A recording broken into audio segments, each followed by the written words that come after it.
Good morning, everyone. This is the Vermont House Committee on Commerce and Economic Development. It is Friday, February 6, 2026 at 9:04 in the morning. So use this half hour before the floor to have reports back from our legislative interns. We have one from UVM, one from Norwich. And then if there's time to hear committee members, their liaisons to the other committees, hear what might be going on in those other stuff. Cabot, Bailey, good morning. I know, Bailey, you have an extensive report for us this morning, I heard. Yeah, I mean it's it's kind of like another situation from last week where I don't have contact with the person yet, but I do have some stuff I'd like to give you guys Okay, from CT policy from other states. So. okay. Did you want to? Okay, well, why don't you go ahead, Bailey? Good morning. Sorry, one second. Good morning. My name is Bailey Davis. I'm committee intern from Norwich. My task for this week is similar to last week. I was asked to reach out to Annie Gianni, who is a policy analyst for the Education Commission of the States. I followed up with her. I still haven't received anything back yet.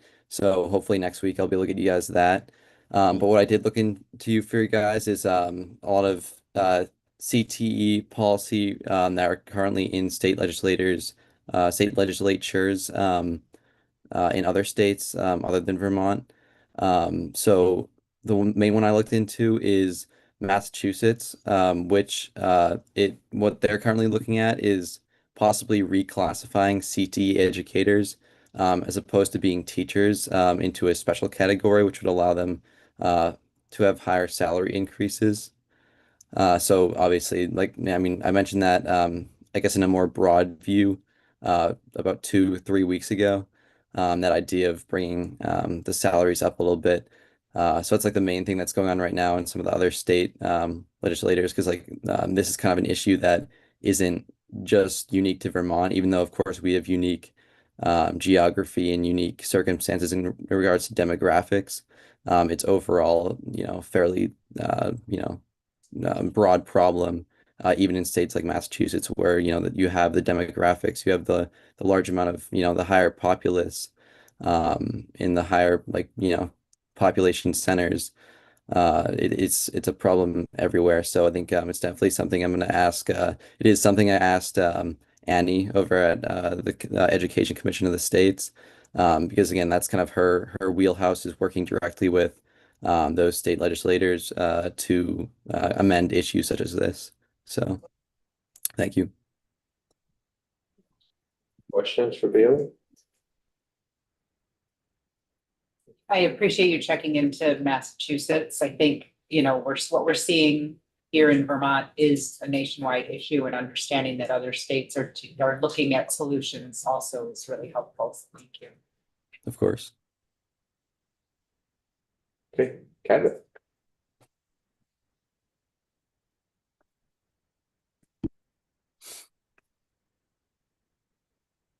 Morning, everyone. For the record, Cabot Sales intern from UVM. Once again, I will be giving you my report on Senate, Economic Development, Housing, and General Affairs. This week, you all did spend some time with them, so I will not go over that.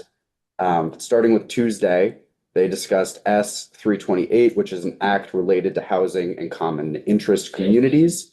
So this is going to be their big housing bill. Major discussion was around increasing housing density, increasing the ease of permitting for duplexes and small multi-unit dwellings. For HOAs, they're extending protections to HOA residents for childcare and homes. Installation of electric vehicle charging is another issue there. And as well as, supporting mobile home projects by limiting rent increases on mobile home units. And moving on to Wednesday, they discussed S327, which is their large economic development bill. they talked about a lot of stuff we've discussed previously. So the summary was there was interest again in increasing the tax credits for the downtown village and center tax credit program. There was discussion about making veggie permanent and also increasing veggie enhancements for employee-owned businesses. They also discussed brownfields, and specifically talking about soil contamination, preventing projects there. And there was overall a lot of committee support for everything here. And moving on to Thursday, they discussed an act related to flexible working arrangements again. And this proposed, once again, that employees must grant flexible working arrangement requests, or employers must grant that for employees. There was more sentiment this week about whether or not this is something that's necessary, and Vermont is already a leading state in allowing flexible working arrangements, so they're wondering if more legislation there is necessary. They also discussed S-173, which is an act relating to workers' compensation, and that specifically is discussing the barriers to vocational rehabilitation services, of which the process for getting screened and approved for vocational rehab services is very inefficient, and they're looking at reducing that. They also heard testimony from someone on behalf of the American Property Casualty Insurance Association, who was arguing that getting rid of these screening requirements would increase costs substantially for the insurance companies. So they're going to be continuing to look at that bill in particular. Would you be able to share that, a link to that testimony with us? Yes, I can share that. And there is a summary of the bill and some information about that in my report as well, which should be posted. Yes. Yeah. So brief question about the going back to the veggie discussion. Yeah. So you mentioned the employee ownership enhancements. Yeah. Is that would that be for businesses that are converting to that model, or just for businesses that exist in that model, they would receive an enhancement because of their status as an ESOP?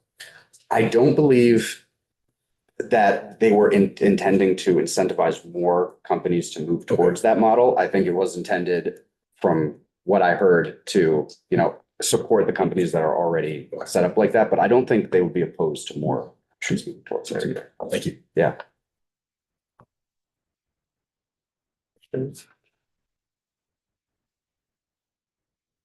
Very good. Thank you. Thank you. Maybe one, do you know why? There an explanation on why property and casualty insurance would be? Oh, they are the ones who pay for vocational rehabilitation services at the moment. Or not them specifically, but the insurance companies. So employers and the insurance It's not company. workers' comp with it, is it? No, or yes, it is. It's workers' comp. Workers' comp. Yes, That's what it says in yes, workers' comp. Okay, it was a little, cause PNC is a little, it's like your house insurance, car insurance. Right. Okay, perfect. Thank you. Sorry about that. No, that's okay. We just want to make sure we had.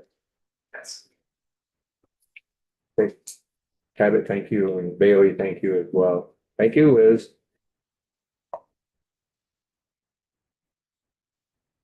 Bailey, just want to let you know, if you run into trouble, when we give you, when we ask you to check in with some people and they don't get back to you, let Kirk know, and we'll get on it too. Sometimes they don't understand that we have legislative, we have interns that work with us.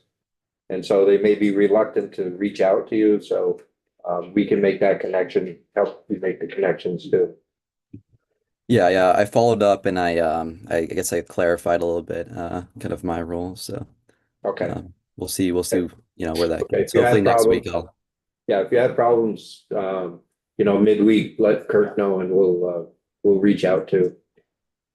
Okay, perfect. Yeah. Hopefully next week I'll have a nice report for you. Okay, great. Thank you. Committee reports from other committees. What are we seeing? Nothing. Neither of my two committees are talking about economic development stuff. Okay, which, Nothing that I haven't reported already. ACCD was in transportation looking at the electric vehicle charging station Yeah. program. Because of the federal, I feel like it's a running theme in that committee. Because of the federal drawdown, it's harder to execute it, but they are continuing to work on the program and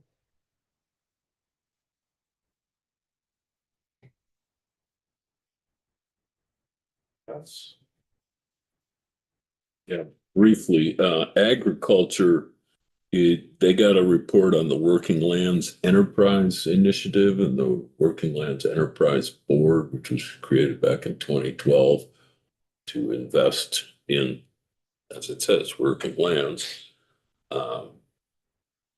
Apparently, we are continuing to leverage money, putting money in and getting more money to work on it. So that one is going well. And they are continuing to discuss municipal regulation of agriculture.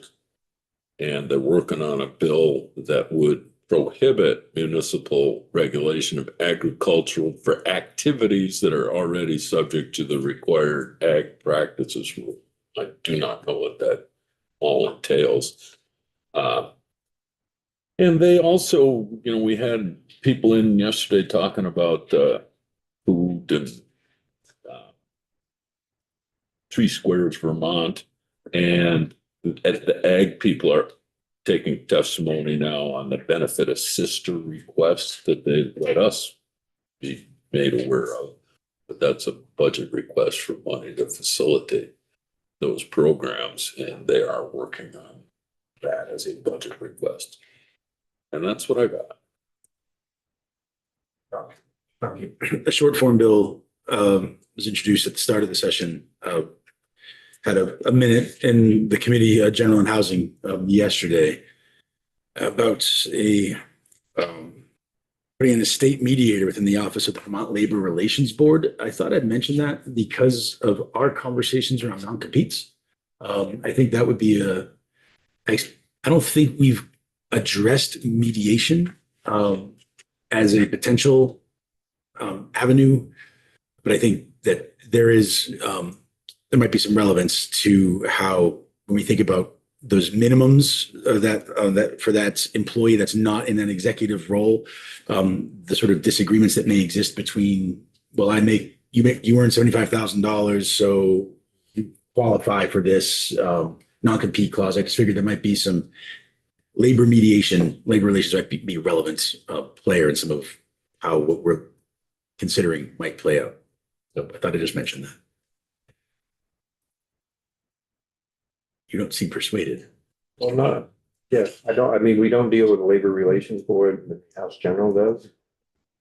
So I don't know. No, definitely. In the testimony we've taken, I think we haven't heard from employment law people. And I don't know if in talking about non-compete clauses, if we're now in the realm of employment law, and I am well over my skis at the end of this sentence. So I just thought I'd make mention of it.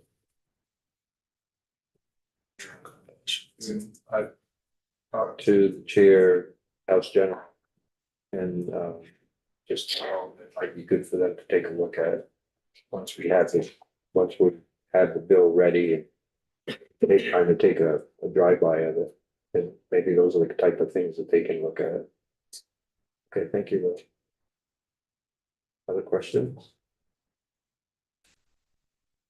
Okay, next week, we're gonna begin the budget process. So Tuesday at 2, we're gonna have ACCD in. Wednesday,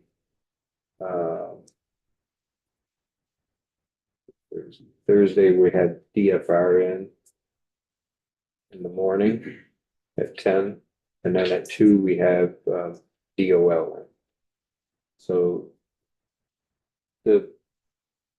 we've asked them, we sent them the same cover letter that appropriations sent them. Also, you have the sheets that we received from appropriations on some how to kind of look at and the questions you might want to be thinking about asking. I'll send you the budget this today. I give Lindsay or Mira or Megan send that out to the committee. If you can look at what Edie and I have received from appropriations. So take time to look at it over this weekend and see where, there's look at the reversions. There's some reversions that are going back. I think we'll ask some questions on why some things are being reverted back to and then getting repurposed in this new budget. We want to know about staff, where there's staff reductions. And then what do those reductions mean if there are? And are the reductions coming from attrition or are they some attrition and some that we're letting people go? Those are the types of things. Then, any of the programs that we always fight for, we need to make sure that, how are they working? Are they working the right way? Are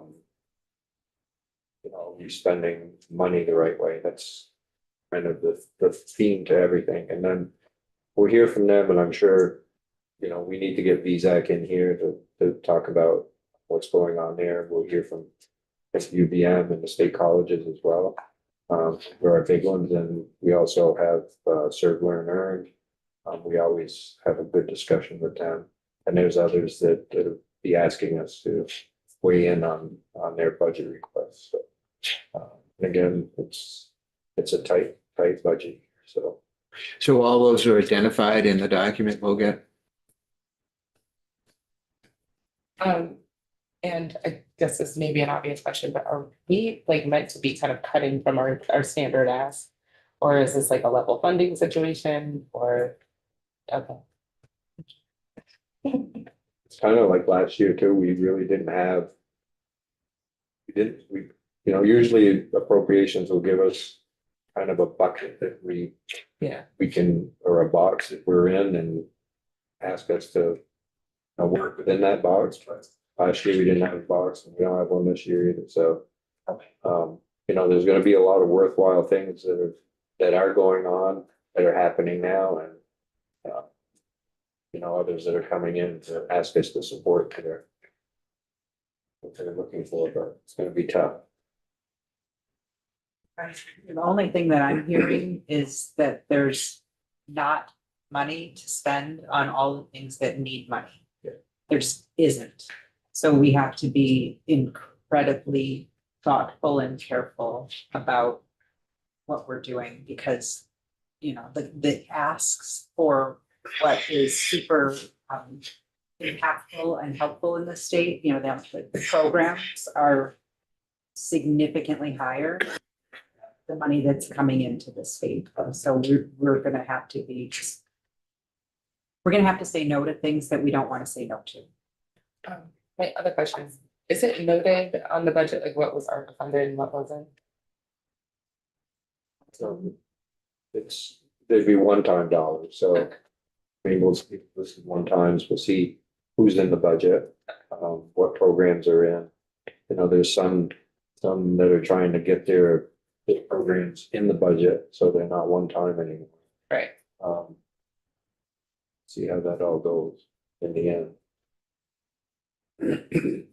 I know this will be a conversation that we have at that time, but I wonder if the crisis that we're in is a good opportunity for us to, consolidate those programs and focus our energy on one that could probably do all of the 4 entities. I'm thinking of a comment that Edie made about an organization, 4 different organizations doing the same thing. It might be, instead of us spreading out a certain amount, rather just focusing it in and on one, and then they could work together to come together. Well, I think, you know, That's a hard decision for us. we have a, you know, there is a organization out there that is doing just that, Serve Learn Earn. There are 4 different organizations under Serve Learn Earn umbrella. And, you know, helping different groups, but it's all workforce and, so that's kind of the model that's out there. And be nice if others would do the same thing. So that under that, you know, I think we appropriate the Serve Learn Earn and then they divvy up the dollars. And share Yeah. some services and. Yeah. So, you know, I think that's a great model. You know, you're right, there's a lot of things going on around the state that are duplicative. And we've talked about that for a number of years, that we really need to start consolidating things. I just wanted to make a comment. You know, one of the things that's going to be a guiding principle for me is I'm really looking at 2 things. One is return on investment. And I'm not necessarily talking about monetary return. I'm talking about quality of life, all those things. But the other thing I think bears mentioning is how many of these programs, and I'm not saying we would ever do this, we just took their funding away. How much money could they raise privately? I mean, how many of these organizations are coming to us because it's easy to get money from us, but it's an interest or something that if they redirected and went to some of the other, you know, to the private sector, how many people would jump right on it? I mean, yeah, I think of a lot of different, you know, innovations that have happened over the decades. And as soon as the private sector gets in, a lot of times that just really boosts everything. I think the other problem with that is that oftentimes the private sector, especially at certain higher levels, needs that government assurance. They need to know that those organizations have state. That is an interesting point about like what the balance is of, Yeah. you know, when we took trips to Calvion, and it's like, what's your defense contract and what's your, you know, non-defense, like that balance of government and non-government, that's, I guess, any nonprofit organization board's obligation, you know, to ensure a healthy balance. So, a bit of both. But even with, you know, Global Foundries, I mean, we put some money there. Yeah. But they, you know, that assures them that the state is invested in them as well, so. Yeah. There is a balance sometimes. So we're playing our song, so. Shall we fiddle? Back in here 15 minutes after the floor, we're going to talk about 512. This afternoon. And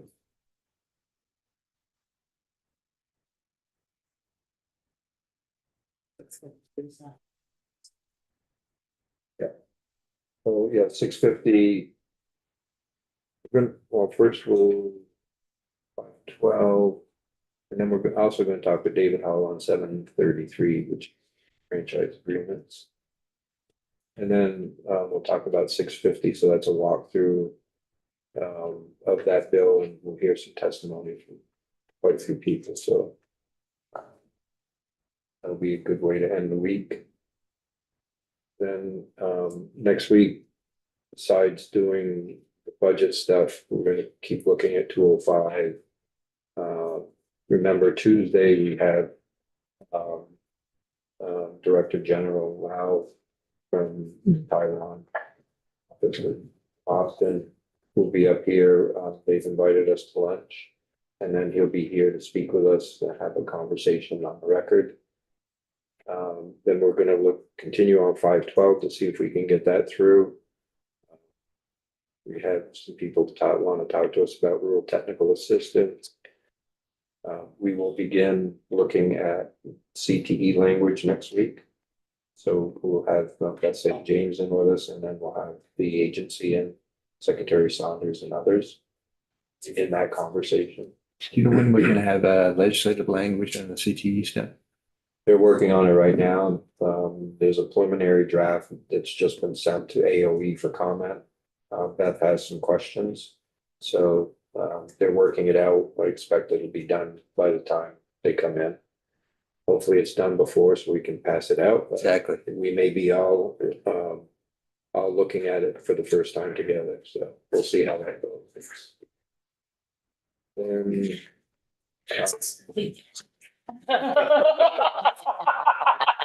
on that, Sponsorship. A pocket of big candy. Oh my gosh. then we'll be looking at 775, which is in House General, which is the creating tools for housing production. We'll be talking about that, and private colleges we'll be talking about, and course debt on Friday. Hopefully we can move that bill out along with this Bunch of bills out. suspicious activity. We'll kind of look at what's going on too. If there's some other bills that look like they're ready or are getting there, we might stay later in the day to take them up like 205 if we're getting there. Maybe Tuesday we'll come back after caucuses to see if we can finish that.